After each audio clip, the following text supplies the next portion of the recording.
తొలి తిరుపతిలో ఘనంగా ఉత్తర ద్వార దర్శనాలు, స్వామి దర్శనాలకు పోటెత్తిన భక్తులు. యావత్ భారతదేశంలోనే తొలి తిరుపతి క్షేత్రంగా ప్రసిద్ధి చెందిన పెద్దాపురం మండలం తొలి తిరుపతి క్షేత్రంలో ఉత్తర ద్వార దర్శనాలు, వైకుంఠ ఏకాదశి వేడుకలు శుక్రవారం అంగరంగ వైభవంగా జరిగాయి. ఈవో వడ్డి శ్రీనివాసరావు ఆధ్వర్యంలో అర్చకులు పెద్దింటి పురుషోత్తమాచార్యులు, పెద్దింటి నారాయణాచార్యులు విశేష పూజలు చేశారు.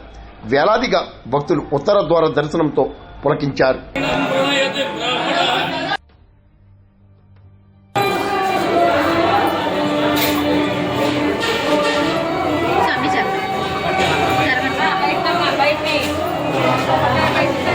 ఓం శ్రీనివాసాయ నమః, ఓం లక్ష్మీపతే నమః, ఓం మనమాయ నమః, నమృతాయ నమః, జగద్యాయ నమః, గోవిందాయ నమః, శాశ్వతాయ నమః, ప్రభాయ నమః, శేషాద్రి నిలయాయ నమః, దేవాయ నమః.